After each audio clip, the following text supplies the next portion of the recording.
Welcome back, 8th graders. We are diving in today to notes number 4, scientific notation. This is on page 15. So, scientific notation, it gives you the definition here. A number in scientific notation is written as a product of two factors in the form of a times 10 to the nth, where n is an integer and 1 is less than or equal to a, which is less than 10. So this is kind of like a very mathy sentence. So what does that mean in words? What this means is when you write a number in the form a times 10 to the nth, a is between 1 and 10. And n is a positive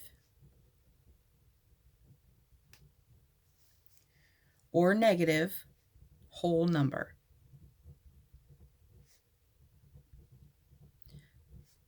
This is going to make more sense in just a minute. So why do we bother using scientific notation?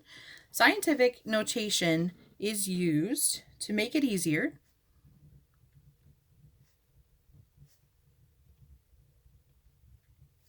to write very large numbers, like the distance to a star,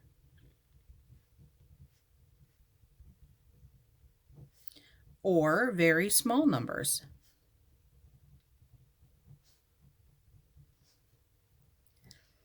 like the size of an atom.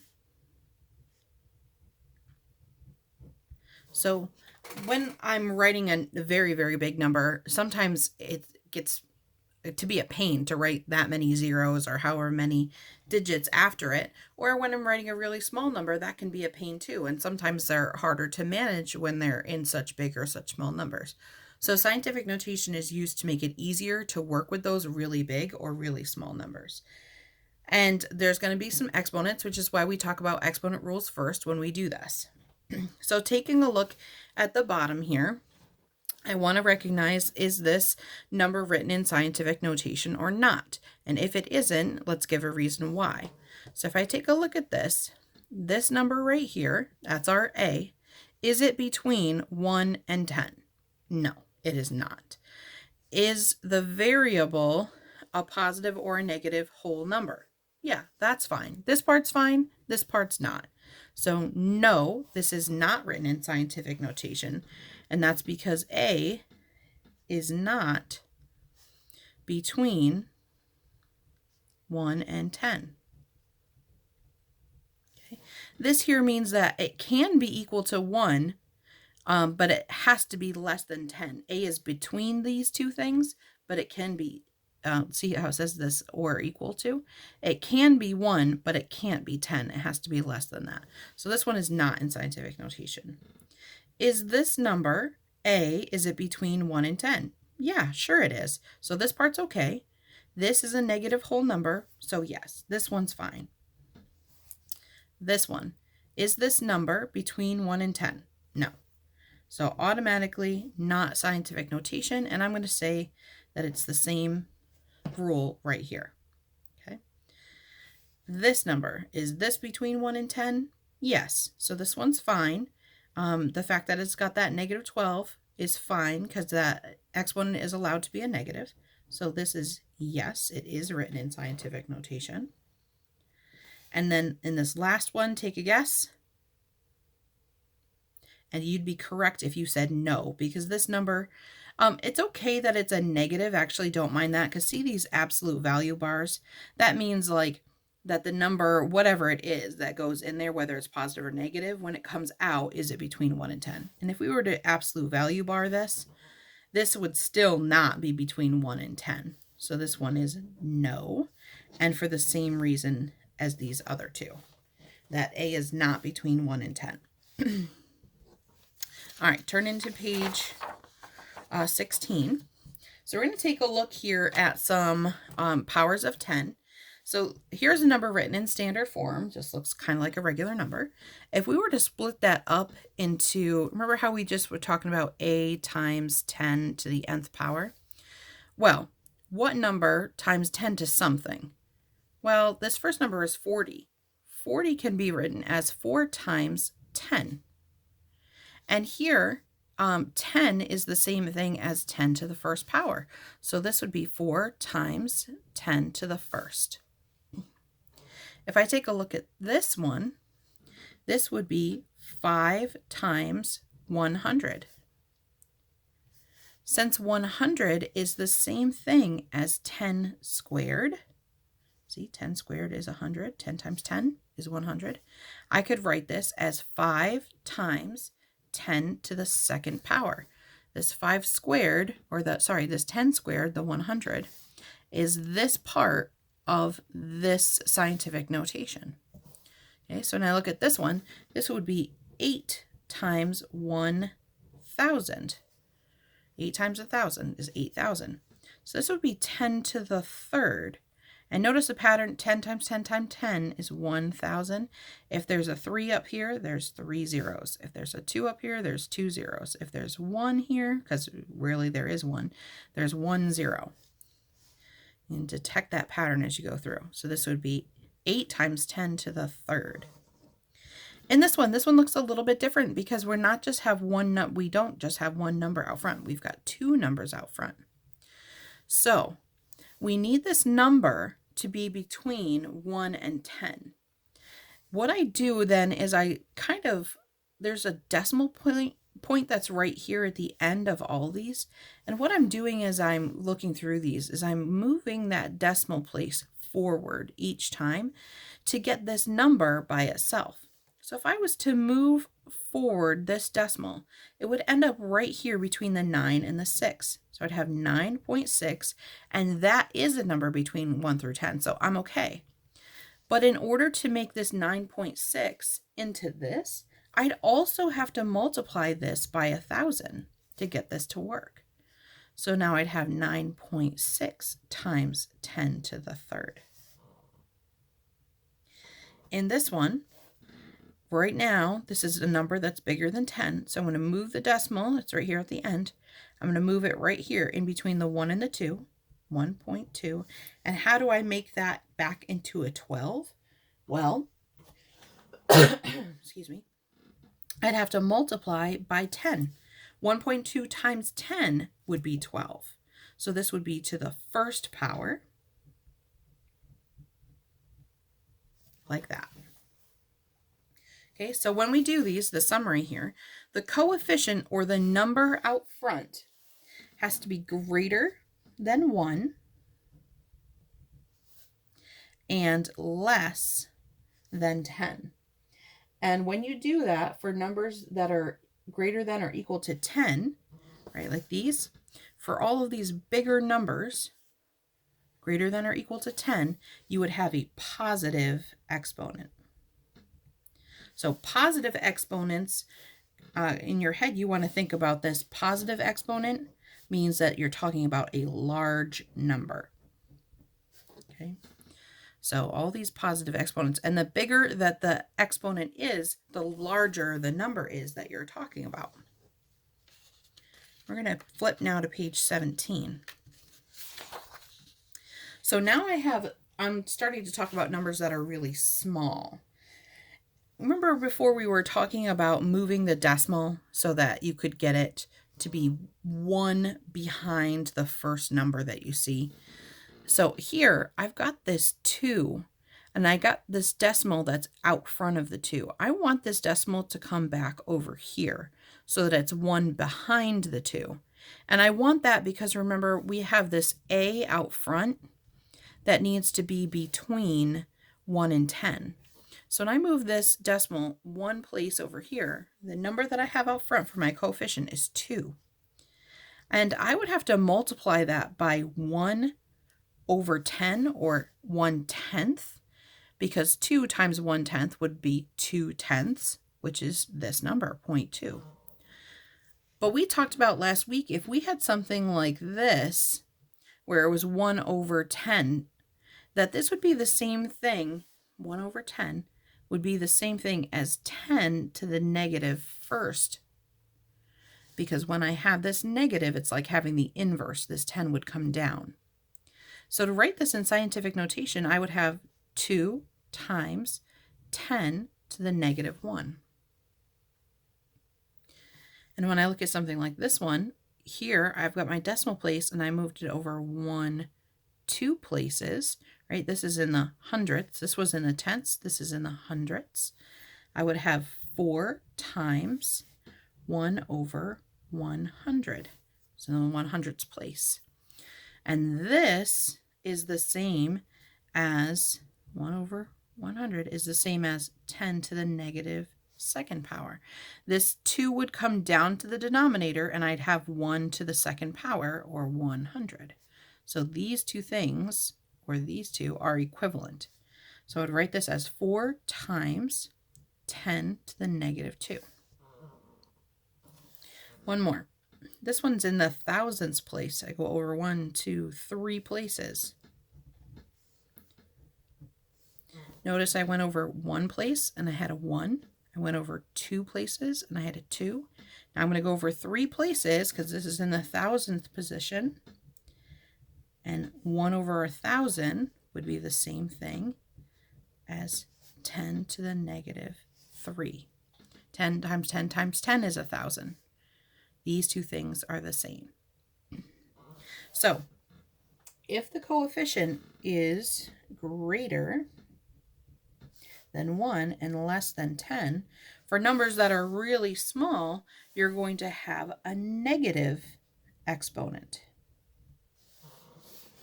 And the bigger that number is up here, the smaller the number we're going to be talking about. So this negative exponent, I want you to be thinking about small numbers.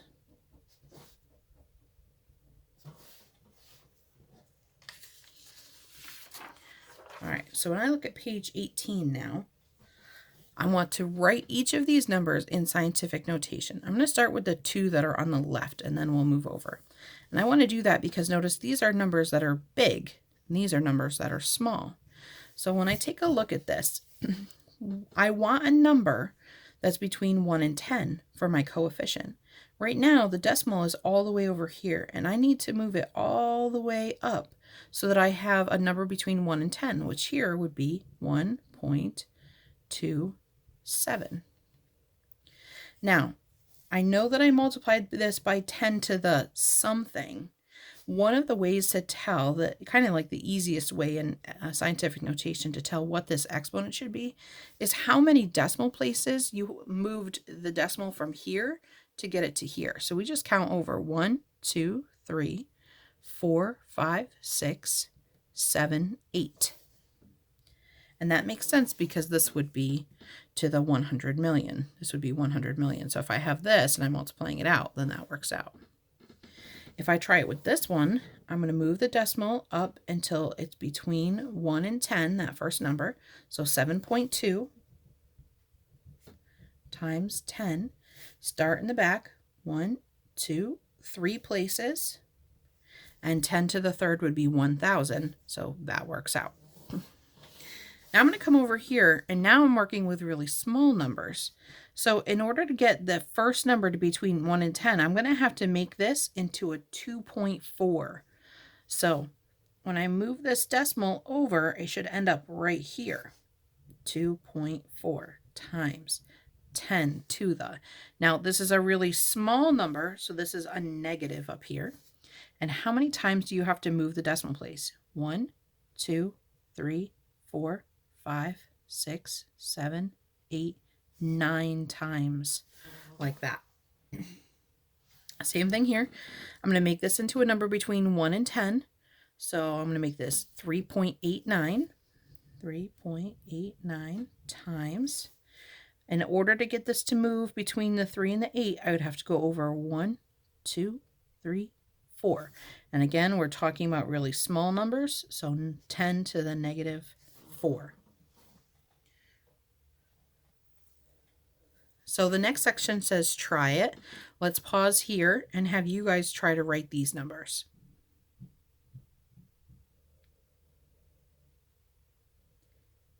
Okay, now that you've tried this, hopefully when you tried it on your own, you moved this decimal point over here. We're going to make this into a number that's between 1 and 10. So 4.277 times 10. Now this is a big number, big-ish. So I'm going to move this over 2 decimal places to make that happen. You would have had this. For this one, I would have also had to move this over 2 decimal places. So those two look like that. For this one, I'd have to move this decimal place over here, and this is a small number, so I know I'm going to have a negative exponent here.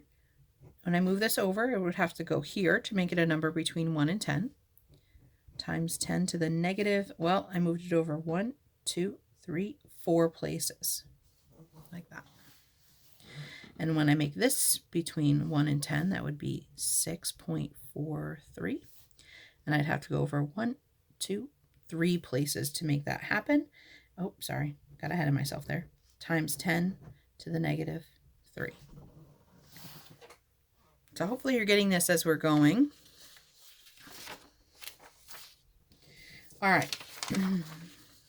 Next piece is, what if instead of asking you to write it in standard notation, they give it to you in standard notation and they're asking you to tell them what the standard form is.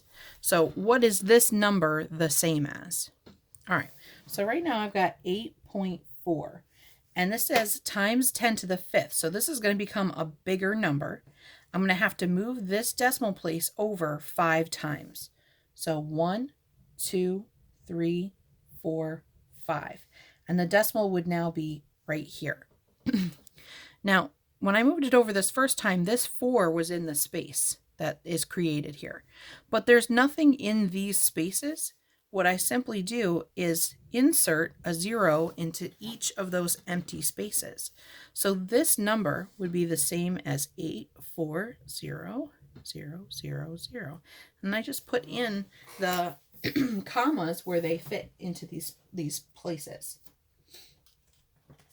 So if I take a look now at number 2, this is becoming smaller by 3. So I've got 7.32, and I'm going smaller by 3. 1, 2, 3. And inserting zeros into places where there was a blank space.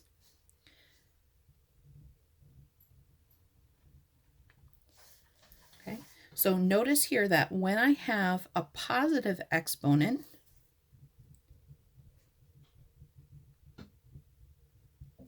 I'm moving the decimal to the right. And when I have a negative exponent, I'm moving the decimal to the left. Moving the decimal to the right makes it a bigger number, which is what we want to have happen. And moving the decimal to the left makes it a smaller number. So if I take a look at this one, is this going to become bigger or smaller? If you said bigger, you were right, because this is a positive exponent. So I would start right here with the first number, and it says it wants me to move to the 4th. So 4 times. 1, 2, 3, 4. New decimal place. 3 of these were taken up with a number. Only 1 of them wasn't, so I would just fill that in. So 2, 4, 3, 1, 0. Bigger or smaller? This is becoming smaller. So I have 5.27, and I'm moving it to the left 2 places and filling in 0.0527. Okay. So positive exponents makes the decimal move to the right, and negative exponents make the decimal move to the left. Take a second here and pause to try the try it section here on 19, A, B, C, D.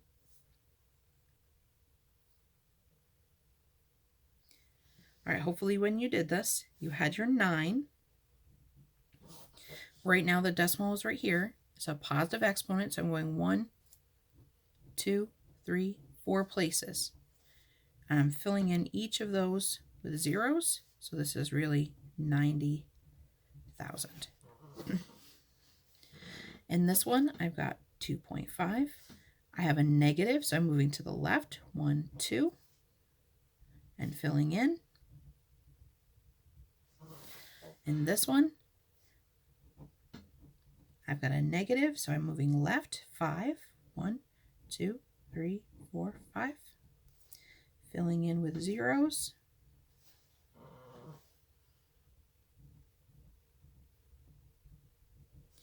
And in this one, I've got a positive, so I'm filling in to the right, 1, 2, 3. So 7,100. All right, so this is using scientific notation.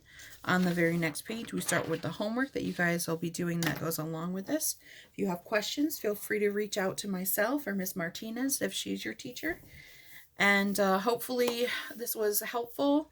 As you go through, try your best to do as much as you can on your own and ask for help if you need it, either of your teachers or your classmates. Hopefully you guys are doing well and having a good week. Bye.